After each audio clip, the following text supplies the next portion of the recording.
전임 집행부와의 인수인계가 끝나지 않은 문제와 내부 갈등 속에서 제32대 뉴저지 한인회장 취임식이 이임 절차 없이 열렸습니다.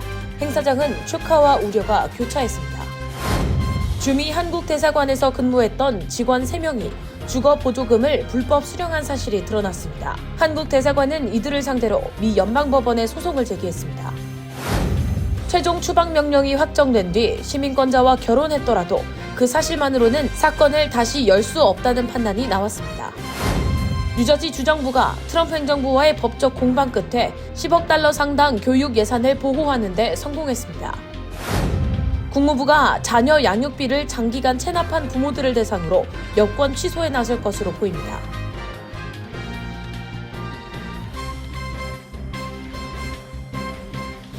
헬문스버그의 최우선의 목표는 최고의 고객 서비스를 제공하는 것입니다. 전문 세일즈팀과 함께하는 고급 쇼룸에서 여러분이 좋아하는 머세디스-벤츠 모델을 만나보실 수 있습니다. 헬문스버그와 함께라면 완벽한 차량을 찾는 데 필요한 모든 것이 준비되어 있습니다.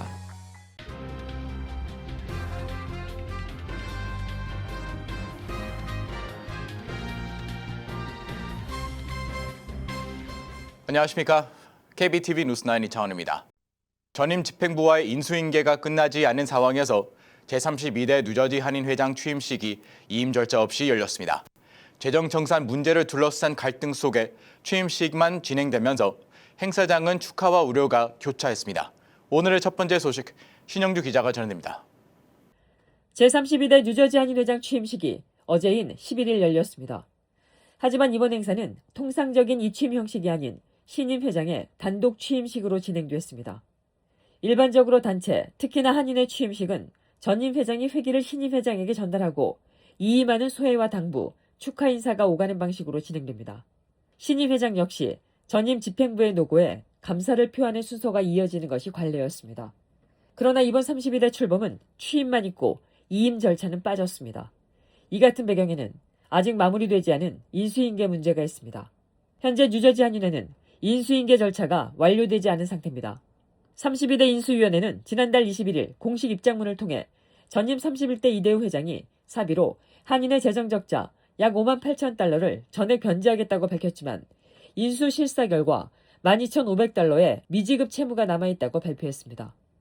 당시 인수위원회는 남은 채무 전액에 대한 책임 있는 정산과 변제 기한 설정을 요구했고 오는 24일이 최종 시한으로 제시된 상태입니다. 이 같은 재정정산 문제가 마무리되지 않은 가운데 송미숙 32대 회장은 이날 이임식이 없는 취임식을 진행했습니다. 이대우 전임 회장은 이날 공식 초청조차 되지 않은 것으로 전해졌습니다. 이런 가운데 제30대 회장을 지낸 이창원 전 회장이 축사를 통해 축하와 함께 우려를 전했습니다. 이 전 회장은 현재 한인회가 안고 있는 재정과 내부 문제에 대해 공개적으로 언급했습니다. 이미 많은 분들이 알고 계시듯 제31대 이대우 전 회장이 이상적이지 못한 영역 속에서 협회를 인계하였고 약 10만 달러 이상의 부채, 장기간의 활동 부진, 내부 갈등, 차기 회장 선거 관련된 여러 문제 등 해결해야 할 과제가 산적해 있는 것으로 전해지고 있습니다. 이러한 상황은 매우 우려스럽습니다. 조직의 방향이 잘못되었을 경우 그 책임은 회장 한 사람에게만 아니라 임원진과 이사진 역시 함께 공유해야 합니다. 리더가 올바르지 않은 방향으로 나아갔을 때 이를 바로잡기 위해 목소리를 내고 조직을 건전한 길로 이끄는 것은 임원과 이사진의 책임이게 합니다. 송미숙 회장 앞에는 결코 쉽지 않은 길이 놓여 있습니다. 재정 안정, 내부 신뢰 회복, 투명성 확보 등 많은 과제를 해결해야 할 것입니다. 그 과정이 쉽지 않겠지만 성공적인 임기를 수행하시길 바랍니다. 저 역시 그리고 많은 커뮤니티 구성원들과 언론 또한 향후 협회 행보를 주의 깊게 지켜볼 것입니다. 이에 대해 송미숙 신임 회장도 입장을 밝혔습니다. 사실 그런 이유들 때문에 재정이 좋지 못해서 여러분들을 모두 다 무료로 제가 초대를 못한 점 양해를 구합니다. 이제부터 또 열심히 한인 사회를 위해서 저 하나하나 제가 좋아하는 거 언제나 스텝 바이 스텝 티끌모아 태산 그렇게 하면 언젠가는 큰 마운트를 만날 수 있을 거라는 확신이 있습니다. 이날 송미숙 신임 회장은 취임사에서 32대 뉴저지 한인회 3대 중점 추진 과제로 단체와 세대 연결, 차세대 장학 지원, 한인회 간의 건립 추진을 꼽았습니다. 저는 한인회의 가장 중요한 역할이 공동체를 아우르는 일이라고 생각합니다. 단체들의 고리를 연결하고 우리 미래의 차세대들과 함께 가는 그런 한인회, 이웃 많은 다른 그룹들과 커뮤니티들과 함께하는 그런 한인회가 되기 위해서 노력하겠습니다. 다양한 교육, 문화, 교류 프로그램들을 적극적으로 운영하여 한인회 결속을 다질 것이며 차세대들에게는 소정의 장학금 제도를 통해서 우리의 따뜻한 사랑을 나누려고 합니다. 우리 모두의 영혼인 한인회관 건립을 위해 지속적이고 투명한 기금 마련에 힘쓰겠습니다.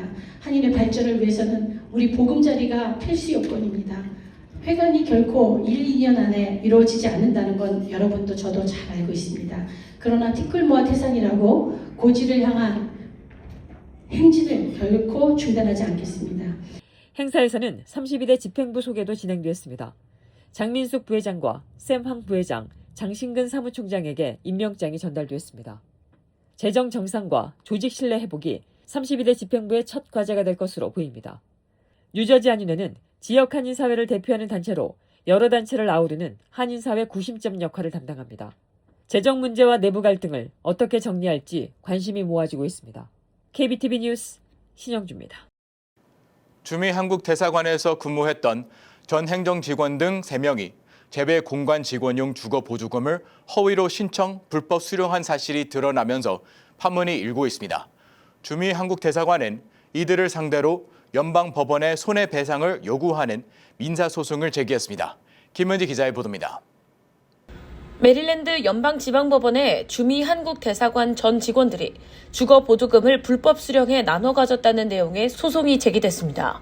메릴랜드 연방지법에 지난달 7일 접수된 소장에 따르면 주미 한국 대사관 국방무관부는 전직 행정직원 신모 씨와 그녀의 남편 H 씨, 지인 오모 씨 등 3명을 상대로 손해배상과 징벌적 배상을 요구하는 소송을 제기했습니다. 이들은 2023년 4월부터 2025년 10월까지 허위로 리스 계약서를 작성해 제출하는 방식으로 총 31회에 걸쳐 주거보조금 62,060달러를 불법 수령하고 나누어 착복한 것으로 보입니다. 특히 이들은 메릴랜드주 컬럼비아 지역에서 함께 거주하면서도 실제로 살지 않은 엘크리지 지역의 주택에 거주하는 것처럼 속여 보조금을 신청했다고 명시됐습니다. 이에 따라 주미 한국 대사관은 신 씨에게 매달 1,700달러에서 2,110달러에 이르는 보조금을 지급했으며 소송에서는 실제 손해액 62,060달러의 배상과 75,000달러 이상의 징벌적 손해배상, 변호사 비용, 이자 및 소송 비용 등을 청구하고 연방법원 배심원 재판을 요청했습니다. 국방무관부 측은 신 씨가 공관 소속 직원으로서 공간 이익을 위해 행동할 의무가 있었음에도 불구하고 허위 리스 문서를 작성해 불법 자금을 수령하는 등 공관에 손해를 끼쳤다고 주장했습니다. 소장에는 사기 및 부당이득 관련 혐의뿐 아니라 신의 성실 의무 위반과 계약 위반 혐의도 적시돼 있습니다.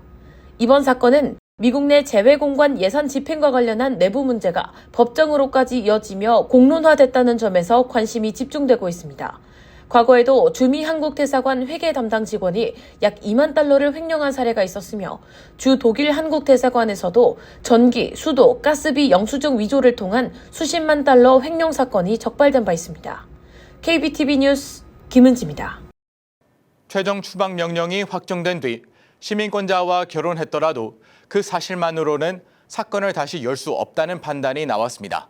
연방이민항소법원은 추방 명령 이후 생긴 사정은 직권 재개의 예외적 사유에 해당하지 않는다고 밝혔습니다. 신영주 기자가 전해드립니다. 연방이민항소법원은 지난 5일 선고에서 추방명령이 이미 확정된 이후 시민권자와 결혼한 사실만으로는 직권 재개 사유가 될 수 없다고 판시했습니다. 직권 재개란 법원이 예외적으로 스스로 사건을 다시 여는 절차입니다. 다만 진정으로 예외적인 상황에서만 허용됩니다. 판결문에 따르면 아민 야다부는 2008년에 미국에 입국했습니다. 비자를 초과해서 체류했고 2013년 이민판사로부터 추방명령을 받았습니다. 2014년 연방이민항소법원은 그의 항소를 기각했습니다. 2015년 연방 제1순회항소법원도 재심 요청을 받아들이지 않았습니다. 이로써 추방명령은 법적으로 확정됐습니다. 이후 그는 2017년 시민권자와 결혼했습니다. 2020년에는 가족초청 이민청원 I-130이 승인됐습니다. 이를 근거로 신분 조정을 위해 사건을 다시 열어달라고 요청했습니다. 그러나 법은 재심 신청을 90일 안에 하도록 정하고 있습니다. 그는 이 기한을 넘긴 상태였습니다. 이에 그는 법원이 직권으로 사건을 다시 열어달라고 요청했습니다. 연방이민항소법원은 직권 재개 권한은 의회가 정한 시간과 횟수 제한을 우회하는 수단이 될 수 없다고 밝혔습니다. 또 추방명령 이후 미국에 계속 체류하며 형성된 가족관계나 지역사회 우대, 승인된 이민청원 등은 일반적으로 예외적 상황에 해당하지 않는다고 명확히 했습니다. 법원은 대법원 판례도 인용했습니다. 계속 체류하는 동안 형성이 된 사정을 근거로 사건을 제기하는 것은 법 위반 상태를 사실상 인정하는 결과가 될 수 있다고 지적했습니다. 아울러 추방명령을 이행하지 않을 경우의 책임도 언급했습니다. 고의로 출국을 거부하거나 송환을 방해하면 하루 최대 $998의 민사벌금이 부과될 수 있다고 밝혔습니다. 또한 추방된 이후 재입국하거나 미국 내에서 적발될 경우 최대 2년의 징역형에 처해질 수 있다고 설명했습니다. 연방이민항소법원은 이번 판결에서 추방명령 이후 결혼한 사실만으로는 직권재개 사유가 될 수 없다는 것을 분명히 하고 있습니다. KBTV 뉴스 신영주입니다. 뉴저지주 정부가 트럼프 행정부와의 법적 공방 끝에 $10억 이상에 달하는 교육 예산을 보호하는 데 성공했습니다. 이런 가운데 캘리포니아 등 4개 주 정부는 연방 정부의 보건보조금 환수에 반발해 법원에 소송을 제기했습니다. 보도에 김문지 기자입니다. 제니퍼 데이븐포트 뉴저지 법무장관 대행은 트럼프 행정부가 중단하려던 $10억 이상의 연방교육 지원금을 법적 소송을 통해 지켜냈습니다. 이번 합의는 뉴저지를 포함한 19개 주 법무장관이 제기한 소송을 종결하는 내용으로 소송을 제기한 주정부 측은 연방정부가 다양성, 형평성, 포용성 프로그램을 이어가는 주를 대상으로 보복성 예산 동결에 나섰다고 주장했습니다. 해당 예산은 뉴저지 전역 학군의 장애 학생 지원, 비영어권 학습자 프로그램, 저소득층 아동교육 서비스 등 다양한 공립학교 프로그램 운영에 사용돼 왔습니다. 마이키 셰릴 뉴저지 주지사는 연방정부의 예산 동결 시도를 주민들과 성실히 일하는 가정에 대한 모욕이라며 뉴저지주는 필수 공공서비스를 지키기 위해 적극적으로 대응해 나갈 것이라고 강조했습니다. 한편 캘리포니아, 일리노이, 콜로라도, 미네소타 등 4개 주정부는 최근 연방정부가 공중보건 및 교통 관련 예산 $15억 이상을 환수한 것에 반발해 연방법원에 소송을 제기했습니다.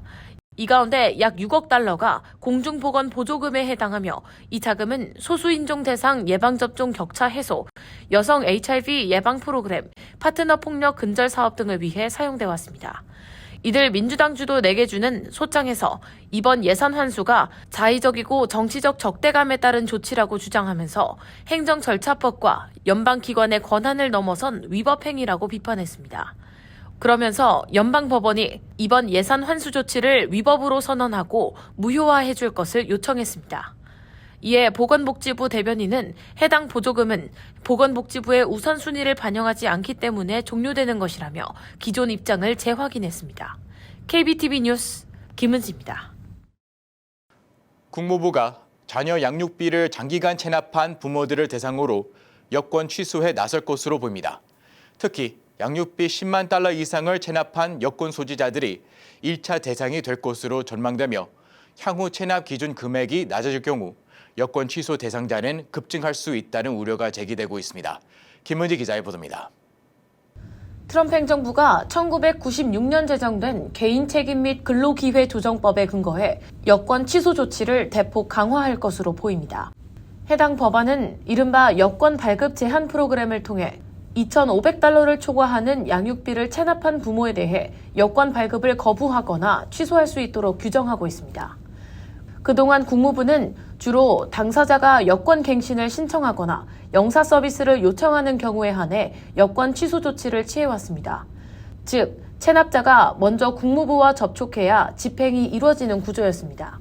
하지만 앞으로는 보건복지부 자료를 토대로 국무부가 자체적으로 체납자를 선별해내 여권 취소 절차에 착수한다는 계획입니다.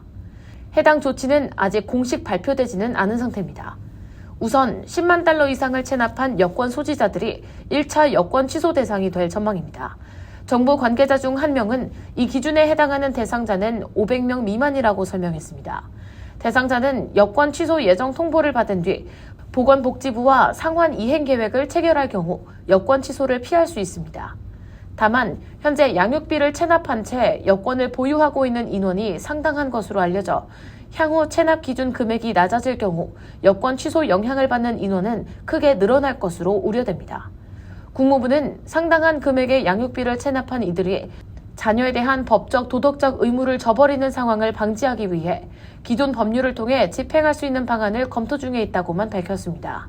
다만 구체적인 시행 시점이나 기준 여부에 대해서는 공개하지 않았습니다. KBTV 뉴스 김은지입니다. 한인 밀집 지역인 뉴저지 팰리세스 파크에 위치한 한 식당에서 30대 우버이츠 배달원이 현금을 훔쳐 경찰에 체포됐습니다. 이번에 체포된 30세 남성 다니엘 벨레즈는 지난 1월 14일 밤 11시경 레스토랑에서 발생한 현금 절도 사건과 관련해 체포됐습니다.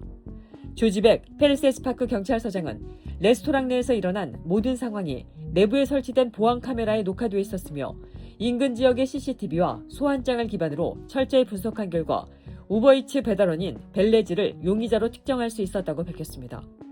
벨레즈는 불법 취득에 의한 절도 혐의로 기소됐으며 경찰은 추가적인 피해는 없는지 사건 경위를 계속해서 조사하고 있습니다.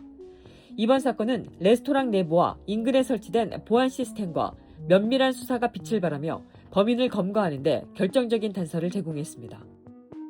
한국 법무부가 재외동포 체류 자격을 F4 비자로 일원화합니다. 11일 법무부는 재외동포 F4와 방문 취업 H2 자격을 통합해 출신 국가와 관계없이 모두 F4 자격을 받을 수 있도록 하겠다고 밝혔습니다. H2 비자의 신규 발급은 중단되며 기존 H2 소지자는 체류 기간이 남아있어도 F4로 전환할 수 있습니다. 또 F4 체류자에게 제한됐던 일부 단순 노무와 서비스 등 47개 직업 중에서 10개 직업의 취업이 허용됩니다.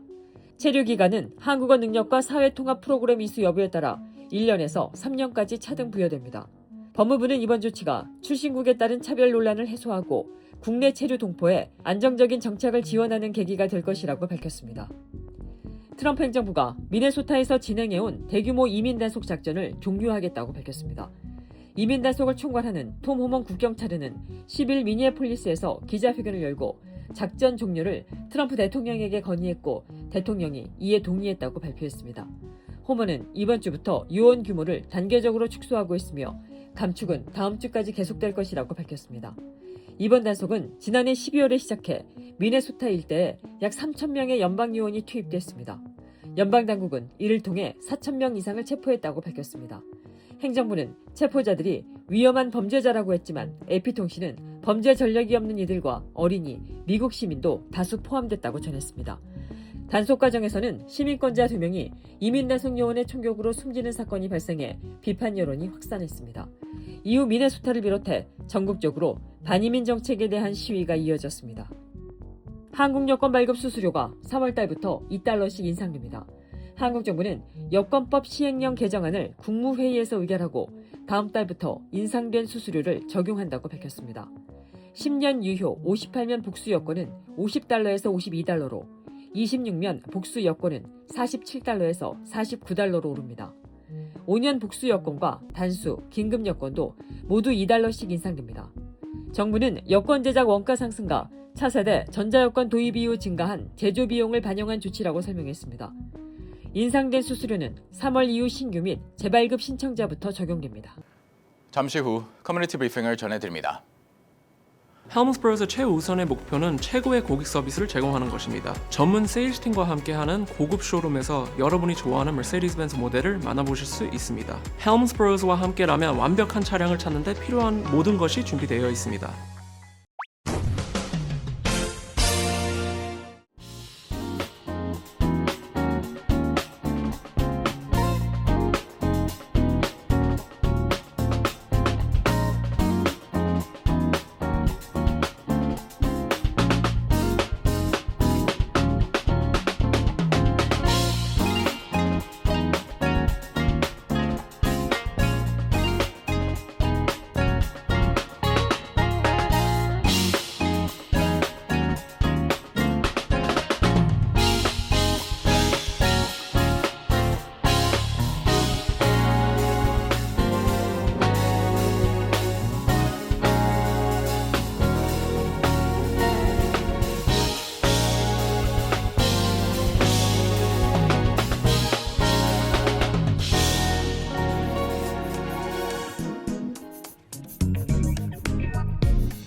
이어서 환율과 증시 전해드립니다.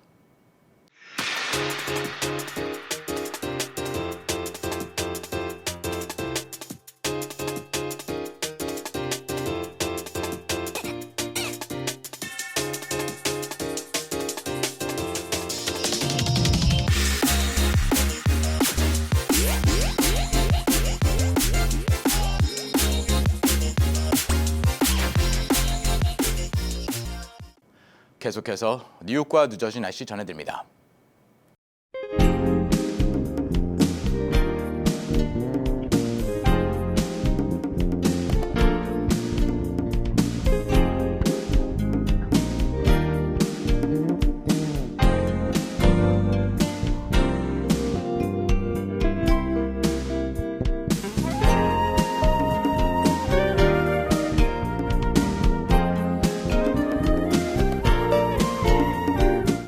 이상으로 KBTV 뉴스9 마칩니다. 오늘도 시청해주셔서 감사합니다. 편안한 밤 보내시 바랍니다.